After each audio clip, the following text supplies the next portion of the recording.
Hello student, welcome to online class. पिछले video में हमने पत्र 2 का अध्ययन किया था।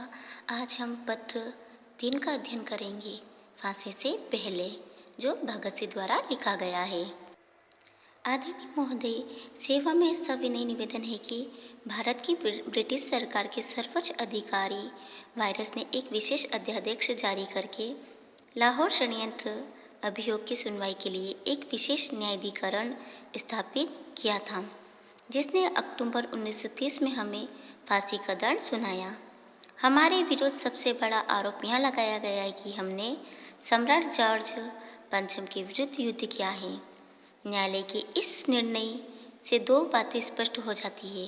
प्रथम, यहाँ के अंग्रेज जातियों और भारतीय जनता के मध्य एक युद्ध चल रहा है, और दूसरी, यहाँ की निश्चित रूप से इस युद्ध में भाग लिया है।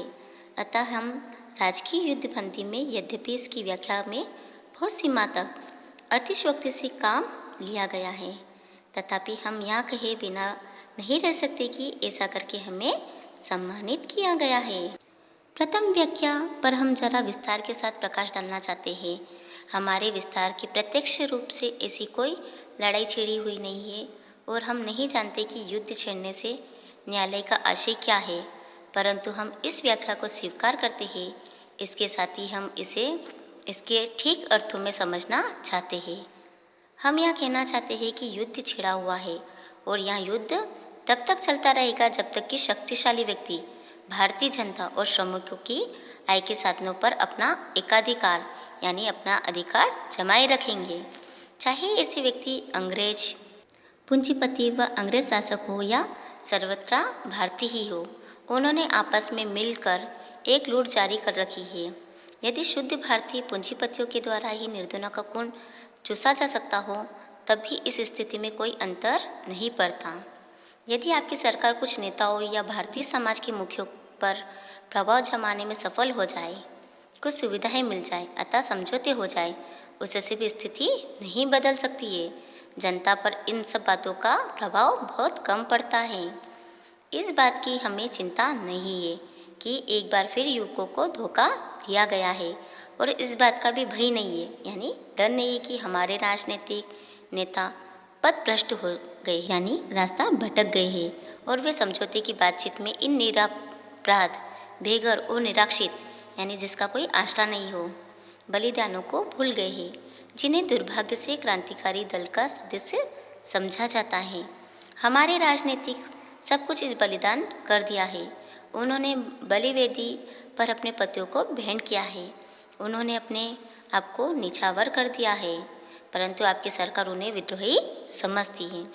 आपके एजेंट भले ही झूठी कहानियां बनाकर उन्हें बदनाम कर दे और दल की ख्याति को हानि पहुंचाने का प्रयास करे, परंतु यहाँ युद्ध चलता ही रहेगा। हो सकता है कि यह युद्ध भिन्न भिन्न दशाओं में भिन्न भिन्न रूप ग्रहण करे। कभी यह युद्ध प्रकट रूप ले, कभी गुप्त दशा में चलता रहे, कभी भयानक रूप धारण कर ले, कभी किसानों के स्तर पर जारी रहे, और कभी यह युद्ध इतना भयानक हो जाए कि जीवन और मरण की बाजी लग जाए। चाहे कोई भी परिस्थितियाँ हो, इसका प्रभाव आप पर ही पड़ेगा। यहाँ आपकी इच्छा पर है कि आप जिस परिस्थिति को चाहे चुन ले, परंतु यहाँ युद्ध चलता ही रहेगा। इससे छोटी छोटी बातों का ध्यान नहीं दिया जाएगा।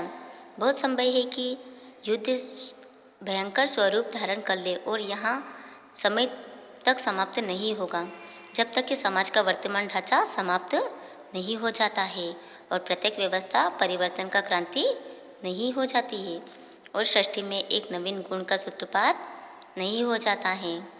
निकट भविष्य में युद्ध अंतिम रूप से लड़ा जाएगा, और यहाँ तब निर्णायक होगा साम्राज्यवाद एवं पूंजीवाद कुछ समय के मेहमान है।